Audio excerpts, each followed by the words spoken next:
वो अजीब सी आवाज़ पीछे से आई थी। अनन्या मुस्कान भी पीछे की तरफ देखने लगते हैं। अनन्या वो शर्ट के पास थी। वो समझ नहीं पाई थी कि अब यहाँ क्या हो रहा है। सारी चीज़ें तो ठीक हो गई हैं। अगले पर वहाँ से एक अजीब से हड्डियों से बना हुआ हाथ बाहर आता जो कि गोल्डन रंग का था। वो अजीब सा गोल्डन रंग का हड्डियों का बना हुआ ढांचा वो वहाँ से बाहर आता है, एक लंबी अंगड़ाई लेता है। तुम कुछ ज़्यादा जल्दी नहीं आ रहे हो? बैकग्राउंड उस हड्डियों के ढांचों से कहता। "आह, देखो, तुम मर जाओगे तो मेरा ही फायदा है, इसलिए मैं बाहर नहीं आया। आया तो था बीच में, लेकिन सोचा वो दिव्य कला वो बैकग्राउंड से कहती है, मतलब तुम्हारा इतना दिमाग है कि तुम्हें आज़ाद होने का सोचना। चलो ठीक ही है, तो अभी के लिए मैं अकेला हूँ, चलेगा? बैकग्राउंड वो अभी अभी फ्री हुआ था और ऑफकोर्स उसने अपनी असली ताकत को इस्तेमाल किया था, तो इसलिए उसे बहुत ज़्यादा खुला खुला सा महसूस हो रहा था और वो पूरी तरीके से तैयार था इस दिव्य कला से लड़ने के लिए, ताकि वो उसे साबित करके हासिल कर पाए। दूसरी तरफ एक अजीब सी जगह पर जहाँ पे चारों तरफ बादल ही बादल थे, वहाँ पर एक बड़ा सा गोल्डन दरवाजा वो टूटा पड़ा था। किसने किया ये? एक देवता गुस्से में कहता। गॉड अपूफ, नहीं पता। यहाँ पर एक अजीब सी गोल्डन रोशनी आई, सब कुछ खत्म कर दिया, हम उसे देख भी नहीं पाए। दूसरा देवता गॉड अपूर्व से कहता। अब ये कौन आ गया जैसे तुम लोग भी नहीं देख पाए? तुम लोग देवता हो, क्या फिर देवता के नाम पर कलंक? गॉड अपूर्व गुस्से में कहता। अगले पर गॉड अपूर्व के चेहरे पे जोरदार मुक्का आके लगता, जिससे गॉड अपूर्व उड़ते हुए तेजी से पीछे जाने लगता। अगले पर गॉड अपूर्व पीछे की दीवारों को तोड़ते हुए एक अजीब सी जगह जाकर गिरता, जहाँ पर एक देवता वो खड़ा था और वो बहुत ज़्यादा ताकतवर था। गॉड मेयरनेस वो वही था जिसने इतने सारे कांड किए थे। वहाँ पर गॉड अपूर्व को इस हालत में गिरता हुआ देखकर वो भी सामने देखता, जहाँ पर वो एक गोल्डन रोशनी देखता। वो गोल्डन रोशनी देखते देखते वहाँ से फेड हो जाती है और वहाँ पर अचानक से मैग्नन अपीयर होता। इतने समय बाद तुम फिर से? वो गॉड मेयरनेस गुस्से में मैग्नन से कहता। हाँ हाँ, फिर से आ गया, लेकिन ज़्यादा समय के लिए नहीं आया हूँ। क्या है ना, तुम लोगों की शक्ल देख के मैं पक जाता हूँ। तुम लोगों की शक्ल को देख के ऐसा लगता है कि मैं तुम्हें थरपा थरपा के मारूं, लेकिन क्या है ना, उतना टाइम मेरे पास है नहीं। मैं चाहूँ तो अभी तुम लोगों को मार सकता हूँ, लेकिन बैकग्राउंड हंसते हुए वो गॉड मेयोनेस की तरफ देखता। हमने तुम्हें पिछली बार भी मारा था और इस बार भी मार सकते हैं। गॉड मेयोनेस खड़ा होते हुए कहता। मार सकते हो, लेकिन क्या है ना, इस बार मेरी कोई कमजोरी नहीं है जिसे तुम ढाल की तरह इस्तेमाल कर सको, ना मर्दों की तरह। चलो ठीक ही है, मैंने सोचा कि तुम्हें मार के आता हूँ, लेकिन अब मुझे क्योंकि तुम लोग इतने समय से इतना ज़्यादा एंजॉय कर रहे हो, तो मुझे अब तुम्हें तड़पाने का मन है। तो तैयार है ना मेरे आने तक? बैकग्राउंड इतना कहने के बाद अपनी जगह से गायब हो जाता है और फिर वो धरती ग्रह पर आया था, जहाँ पर अब सब कुछ चल रहा था। अब वो हड्डियों का ढांचा बाहर आ चुका था और अंगड़ाई लेते हुए बैकग्राउंड से बात कर रहा था। हाँ, तो तैयार हो जाओ। बैकग्राउंड उसी दिव्य कला से कहता। और देखते देखते बैकग्राउंड के हाथों में एक गोल्डन रोशनी चमकती है, जो कि देखते ही देखते वो रोशनी थोड़ी ज़्यादा फैलने लगती है, चारों तरफ बहुत ज़्यादा रोशनी हो जाती है। ये रोशनी एक तरीके से बैकग्राउंड ने इस पर महारत थोड़ी बहुत हासिल कर ली थी, जिससे अब ये रोशनी बहुत ज़्यादा फैलती थी। और तो और कोई भी बैकग्राउंड को लड़ते हुए नहीं देख पाता था, या फिर बैकग्राउंड कहाँ से उस रोशनी के अंदर से कहाँ से हमला कर रहा है वो नहीं देख सकता था। बैकग्राउंड उसे बाहर का सब कुछ साफ साफ दिखता था और ये उसकी खासियत हो चुकी थी। वो दिव्य कला बैकग्राउंड को देखता, लेकिन वो बैकग्राउंड को साफ साफ देख तो नहीं पा रहा था, लेकिन समझ सकता था कि वो कब कहाँ से हमला करने वाला है। बैकग्राउंड इससे पहले कि हमला करता, अगले पल मुस्कान वो उसी दिव्य कला पर हमला कर देती है। वो दिव्य कला मुस्कान को अपने करीब जैसे आता हुआ देखता, वो बस एक चुटकी बजाता है और मुस्कान वो तेजी से पीछे उड़ते हुए जाने लगती है। और देखते देखते वहाँ पे एक गोल्डन रंग की प्रोटेक्टिव फील्ड भी अपीयर होती है, जो कि अब मुस्कान को अंदर ही नहीं आने दे रही थी।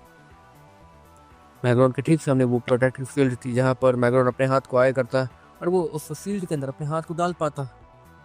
तो ठीक है, बैकग्राउंड स्माइल के साथ कहता और आगे बढ़ने लगता। वो जैसे ही प्रोटेक्टिव फील्ड के अंदर एंटर करता, उसे कुछ ऐसा महसूस होता है जैसे कि उसके साथ कोई और भी आया। बैकग्राउंड तुरंत ही अपने बगल में देखता, जहाँ पर श्योर भी जैसे तैसे खड़ा होकर आ गया था। अरे कोई बात नहीं, ठीक हो गया हूँ मैं। बैकग्राउंड वो श्योर की इस बात को सुनने के बाद एक लंबी अगराई लेता। दिख रहा है, कहते ठीक हो, अभी जाके आराम करो। बैकग्राउंड श्योर से कहता और तेजी से अपनी जगह से गायब होने के बाद दिखा रोशनी बदल जाता। लकीली उसने जब अपनी असली ताकत को अनलॉक किया था, तो उसकी ये ताकत उसने एक तरीके से थोड़ी चीटिंग करके एक्टिवेट कर ली थी, थोड़ी चीटिंग करके, लेकिन वो ज़्यादा ताकत तो कैनलॉक नहीं कर पाया था और किया भी था। तो एक तरीके से उसकी ताकत अब कम हो गई थी, तो वो उन ताकतों का इस्तेमाल कर नहीं सकता। अगर वो अपने ताकत के उस पीक पे पहुंच जाए तो वो अपने एलिमेंटल पावर्स को उस तरीके से यूज कर पाएगा और उसे सीखने की भी जरूरत नहीं पड़ेगी। मैग्रॉन वो तेजी से रोशनी बदल के वो दिव्य कला की तरफ जाते रहता। वो दिव्य कला जैसे उस रोशनी को अपने करीब आते हुए देखता और अगले ही पल वो दिव्य कला अपने किक को सीधे मैग्रॉन के ऊपर चला देता है। वो रोशनी वो मैग्रॉन ही था। अगले ही पल वो किक मैग्रॉन के आर पार निकल जाती है। वाह, तो तुम दूसरी कला का इस्तेमाल कर रहे हो। वो दिव्य कला इतना कहता, अगले ही पल एक पंच सीधे उसके चेहरे पर लगता, लेकिन उससे सिर्फ वो 3-4 कदम ही पीछे जाता है, वो भी घिसटते हुए। दूसरी तरफ अभी उस दिव्य कला को कुछ महसूस होता है। वो तुरंत ही झुकता है क्योंकि शौर्य का भी एक खतरनाक सा पंच उस दिव्य कला के चेहरे के बगल से निकला था। दिव्य कला जैसे ये देखता है कि शौर्य भी लड़ाई में एंटर कर चुका है, तो वो अपनी उंगलियों को चरचराता है। अपने दोनों हाथों को उंगलियों को फंसाने के बाद, उसे अच्छे से चरचराने के बाद, वो अपनी जगह से तेजी से गायब होता। एक काली स्मोक बदल जाता और एक गोल्डन अब वो पीछे से छूटती रहती है। एक गोल्डन और पीछे से छूटते रहता। अगले पर वहां पर दो धम की आवाज आती है, जहाँ पर उसने मैग्रॉन और शॉर्ट दोनों को ही एक एक बार हिट कर दिया था। मैग्रॉन उसने और शॉर्ट ने जैसे ही उन दोनों को हिट लगा था, उन दोनों ने दिव्यकला के पंच को पकड़ लिया था, लेकिन उस पंच को अपने ऊपर ले भी लिया था ताकि वो अच्छे से अपने दोनों हाथों के ग्रिप को उस दिव्यकला के ऊपर बना पाए। अगले ही पल वो दिव्यकला जैसे ही ये देखता है कि वो दोनों कोई प्लानिंग वगैरह कर रहे हैं, अगले ही पल वो अपने किक से सीधे शॉर्ट के पेट पे मार लात मारने की कोशिश करता। शॉर्ट जैसे ही ये किक अपने पेट के पास आते हुए देखता है, वो तुरंत ही मैग्रॉन को देखता है और मैग्रॉन वो तेजी से आगे बढ़ता है। ऑफकोर्स उसके हाथ थोड़े साइड थे। जैसे ही मैग्रॉन उसके हाथ को खींचकर पीछे ले जाने लगता है और आगे बढ़ता है, उस दिव्य कला का पूरा बैलेंस ही बिगड़ जाता है। वो एक शॉर्ट के ठीक बगल से निकलता है। शॉर्ट तुरंत ही उसके टांगों को भी पकड़ लेता है और पूरी ताकत लगा के अपने क्रिस्टल स्वॉर्ड का इस्तेमाल करता है और उसकी टांगों को काटने की कोशिश करता है। शॉर्ट जैसे ये करता, अगले पर वो तलवार जो पहले चमक रही थी, वो थोड़ी देर के लिए वो जैरेक्स डार्क स्वॉर्ड बदल गई थी और वो जैरेक्स डार्क स्वॉर्ड वो किसी भी डीमन को हरा सकती थी। अगले ही पल वो हमला सीधे उस गोल्डन स्केलेटन मतलब दिव्य कला के टांगों पे जा लगता है और दिव्य कला की टांगों पे हल्के से क्रैक्स दिखने शुरू हो जाते हैं। श्योर जैसे ही उस तलवार को उसके पावर फंसाता है, उसे खींच कर ऊपर ले जाने लगता है और ये भी जाने लगता है कि उस तलवार को उसकी बहन और मुस्कान देख न ले। वैसे भी उस प्रोटेक्टिव फील्ड के अंदर पूरा गोल्डन नज़ारा था। बाहर से अंदर देखने में सब कुछ गोल्डन था, हर एक चीज़। श्योर मैग्रॉन वो तलवार वो सब कुछ उन सभी को बाहर से गोल्डन ही दिख रहा था। पता नहीं यहाँ पर क्या हो रहा है। और उन लोगों को अगर ये पता चला तो वो लोग तो अनन्या वो मुस्कान से कहती है, हाँ ये सब कुछ मुस्कान भी समझ पा रही थी कि अगर ये चीज़ें नाइन सब सिटी में पता चल गई तो वहाँ के डॉक्टर्स यहाँ पर आके क्या खिलवाड़ करेंगे, वो सभी अच्छे से जानते थे। दूसरी तरफ शौर्य वो पूरी ताकत लगाकर उस तलवार को ऊपर की तरफ खींच देता, जिससे उस देवकला का एक टांग वो आधा से ज़्यादा कट जाता है। देवकला जैसे ही ये देखता वो अपने टांगों को ही पूरा मोड़ लेता। शौर्य मौके का फ़ायदा उठाकर अपने डायरेक्ट डार्क स्वॉर्ड को नीचे फेंक देता। वो देवकला जैसे उस डायरेक्ट डार्क स्वॉर्ड को नीचे जाते हुए देखती है, वो अपने मूव को चेंज कर देती। उसे लग रहा था कि शौर्य अपने हमले को बदल रहा, लेकिन अगले ही पल वो डायरेक्ट डार्क स्वॉर्ड जैसे ही ये देखती है कि दिव्यकला ने अपने टांगों को फिर से पहले जैसा कर लिया। उसकी टांगें पहले जैसे जैसी होती है, डायरेक्ट डार्क स्वॉर्ड बीच हवा में ही नीचे जाते जाते अटक जाती है और तेजी से ऊपर आकर उस दिव्यकला के टांगों को अलग करके रख देती है। हाँ, तो थोड़ी परेशानी हुई थी, लेकिन शौर्य ने बहुत ज़्यादा फोर्स के साथ उस डायरेक्ट डार्क स्वॉर्ड को अपने दिमाग से कंट्रोल करके ऊपर खींचा था, जिससे शौर्य अब उसका साथ हाथ दर्द होने लगा था। वो दिव्यकला जैसे ही सब कुछ देखता और मैं दूसरे टांग को हवा में उठाता और खुद भी एक लंबी छलांग लगाकर बैक फ्लिप मारता, जिसके कारण शौर्य और मैग्रॉन जिन्होंने दिव्यकला को पकड़ रखा था वो उनके हाथों से छूट जाता है। अगले ही पर जैसे ही दिव्यकला नीचे लैंड करता, एक खतरनाक सा गोल्डन पंजर सीधे उसके चेहरे के पास आकर उसके चेहरे को चीरने की कोशिश करता। दिव्यकला वो तुरंत अपने सर को फायर करता, लेकिन अगले ही पल वहाँ पर उसके सामने से गायब हो जाता है। वहाँ पे तेज रोशनी दिखने लगती है, लेकिन वो रोशनी उसके पीछे से आ रही थी। वो दिव्यकला जैसे ही पीछे मुड़ता, वो एक चीज़ देख के हैरान हो जाता है। वही सेम पंजाब तेजी से उसके सर पे लगे हुए उस अजीब से हीरे जैसे गोल्डन हीरे जैसी चीज़ पे जाके लगता। समय रहते वो दिव्यकला पीछे हट गया था, यहाँ पर क्या हो रहा है? वो देविकला, उसे समझ नहीं आता कि यहाँ पर भी लोग कर क्या रहे हैं। इन लोगों के पास तो पहले इतनी ताकत नहीं थी और अब वो ये लोग नई नई ताकतों का इस्तेमाल कर रहे हैं। जवाब तो कहा, मेरी ताकत इससे ज़्यादा ही है। मैंने अपनी ताकत सभी से ज़्यादा रखा है, फिर भी हाँ दिमाग लगा रहे हैं। ठीक है। वो देविकला, वो मन मन सोचता, अब तुम्हारे पास जितना दिमाग है तुम तो उसी हिसाब से ही सोचोगे है ना। लेकिन क्या है ना, हमारे पास थोड़ा बहुत फाइटिंग एक्सपीरियंस है। तो मैग्रॉन वो अपनी खुद की तारीफ करते हुए कहता, "है, ठीक है।" वो देवकला इतना कहता, अगले पल देवकला की दोनों आंखें वो भी गोल्डन रंग से चमकने लगती है। देवकला के दोनों हाथ और उसकी पूरी स्केलेटन बॉडी वो गोल्डन रंग में चमकनी शुरू हो जाती है। देखते देखते किशोर और मैग्रॉन की बॉडी से बहुत सारी ताकतें निकलने लगती है, जो कि सीधे अब उस स्केलेटन बॉडी के अंदर जा रहे थे। दूसरी तरफ किशोर, वो यही सोच रहा था कि अब वो करे क्या। डायरेक्ट टक शॉट का इस्तेमाल कर लिया, लेकिन अब मुझे लगता कि मैं अपने डायरेक्ट टक शॉट से इसकी बॉडी को काट पाऊंगा या फिर इस हड्डी को, क्योंकि इसकी ताकत बढ़ती जा रही है। लेकिन इसकी ताकत के अंदर अब वो डार्क एनर्जी नहीं रह गई है, मतलब वो डीमन नहीं, या फिर सकता अब ये देवता बनने जा रहा हूँ। शौर्यमल में सोचता, लेकिन परेशानी ये थी कि देवकला की कोई आत्मा नहीं थी। तभी तो परेशानी हो रही थी, वरना गोश्त कटाना तो वो तब तक इस देवकला का वो हाल करता जो कि देवकला सोच भी ना सके और श्योर से डरे। श्योर है वो तो उनसे आगे बढ़ता है। अगर इसकी ताकत देवता लेवल पर जा रही है, फिर ये देवता की ताकत को इस्तेमाल करने वाला मैग्रोन का इस्तेमाल करके, तो श्योर इतना कहता। और देखते देखते उसकी वो तलवार जो कि पूरी तरीके से काली थी और डायरेक्ट स्टार्क शॉट थी, वो हीरे की तरह चमकने लगती है। और ये उसका वो मोड था जिसमें वो एक तरीके से देवता से भी लड़ सकता, देवता को भी नुकसान पहुंचा सकता। वो तेजी से अपनी तलवार को सीधे उस दिव्यकला की तरफ घुमाता। दिव्यकला वो रोशनी बदल जाता और तुरंत ही पीछे हट जाता और एक जोरदार मुक्का शॉर्ट के पीठ पे मारता। जैसे ही वो मुक्का शॉर्ट के बैक साइड लगता, वो तेजी से उड़ते हुए आगे जाता, प्रोटेक्टिव फील्ड से ही बाहर आ जाता। वो फील्ड से सीधे बाहर आके गिरा था और अपने सर को पकड़ के खड़ा हो रहा था। अरे यार, श्योर अपने सर को पकड़ के खड़ा होता। अनन्या और मुस्कान से तुरंत आके खड़ा करते। क्या जरूरत है इन सभी से लड़ने की? मेरे दोस्त आ रहे हैं, मेरे सभी लोग आ रहे हैं, यहाँ पर वो लोग इसे संभाल लेंगे। मुस्कान और तब अनन्या शौर्य को समझाते हुए कहती है, नहीं ये मेरा। शौर्य इतना कहता तेजी से आगे बढ़ता। दूसरी तरफ मैग्रॉन ने एक खतरनाक से पंजा फिर से उस दिव्यकला के चेहरे पे मारा था।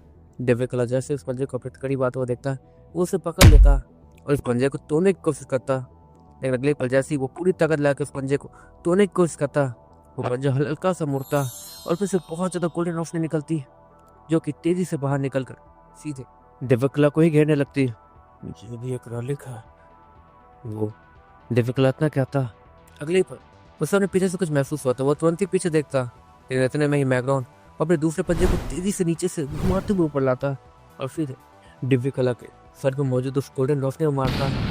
वो गोल्डन रोशनी जो कि एक हीरे जैसा था, देखिए तो उसमें क्रैक्स पड़ने शुरू हो जाते हैं। दिव्यकला वो तेजी से एक जोरदार मुक्का मैग्रॉन के दोनों हाथों को पकड़ने के बाद वो उसके ऊपर मारता। मैग्रॉन उसे समझ ही नहीं रहा था कि अभी क्या हुआ। उसने उसके दोनों हाथों को रोका, लेकिन ये तीसरा मुक्का उसने कहाँ से मार दिया। मैग्रॉन उसके दिमाग में यही चल रहा था। तभी मैग्रॉन को नोटिस करता, वो दिव्यकला रोशनी की मदद से भी बहुत सारे हाथ बना रहा था। अगर ऐसा रहा तो हम लोग इसके करीब नहीं जा पाएंगे। मैग्रॉन शौर्य से कहता। शौर्य ऑलरेडी उस दिव्यकला के बहुत करीब था, उसने अपने तलवार से सीधा उस दिव्यकला के ऊपर हमला कर दिया था। शौर्य उसकी तलवार से पहले कि दिव्यकला को छू पाती, दिव्यकला का एक हाथ जो कि रोशनी से बना हुआ था वो तेजी से बाहर आता और शौर्य की उस तलवार को रोकने की कोशिश करता। अगले पल वो तलवार दिव्यकला के उस अजीब से गोल्डन रोशनी से बने हुए हाथ को काट देती और तेजी से रोशनी को तोड़ते बंद जाने लगती। मैग्रॉन वो भी मौके का फायदा उठाता।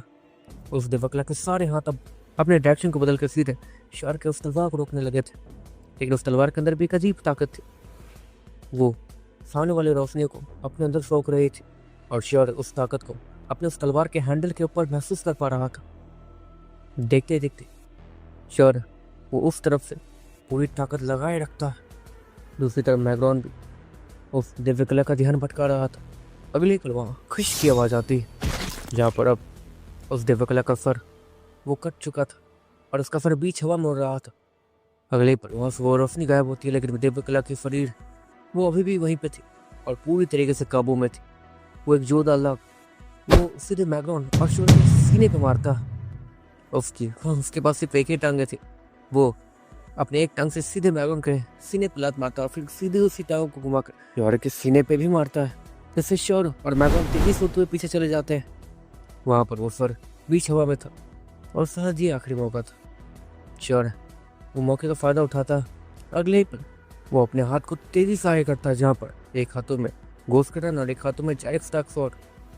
वो दोनों ही तलवार और कटाना तेजी से आगे बढ़ती रहती हैं और उस दिव्यकला से आगे उसके खोपड़ी तक पहुंच जाती है। अगले ही पल वो दोनों तलवार और कटाना उससे टकराती नहीं है, बल्कि वो उससे गोल गोल घूमना शुरू कर देती है। और दूसरी तरफ श्योर अपनी उंगलियों को तेजी से गोल गोल घुमा रहा था, जिससे कटाना और डायरेक्ट टक्स जो कि ऑलरेडी उड़ने वाले प्रोसेस में रहती है, वो तेजी से उस खोपड़ी को बांध रही थी। लेकिन किस चीज से बांध रही है वो नहीं पता। श्योर अपने हाथों को तेजी से वो उछालता है, जिससे वो खोपड़ी तेजी से उछलते हुए सीधे अब श्योर के पास जा रही थी उस तलवारों के साथ। देखते देखते श्योर वो अपने हाथ को तेजी से नीचे की तरफ खींचता और वो खोपड़ी सीधे श्योर के सामने जाके गिरती है। श्योर वो लेफ्ट राइट नहीं देखता, वो सीधे गोश्त कटाना को निकाल कर और जायरेक्ट डॉगफॉर्ड को एक साथ पकड़कर एक बार में इस खोपड़ी के ऊपर बने हुए उस गोल्डन रोशनी के ऊपर हमला करता है। जिसके बाद देखते देखते वो रोशनी उसके अंदर बहुत सारे क्रैक्स पड़ने शुरू हो जाते हैं। उसके अंदर सफ़ेद रोशनी थी। मैग्रॉन वो भी तेजी से आगे बढ़ता है, क्योंकि वो स्केलेटन की बॉडी वो अब भी एक्टिव थी और श्योर की तरफ ही बढ़ रही थी। श्योर अपने कटाना और तलवार की मदद से वो फजीब से रोशनी को तोड़ने में लगा हुआ था, जो कि उसी खोपड़ी के सर के ऊपर थी।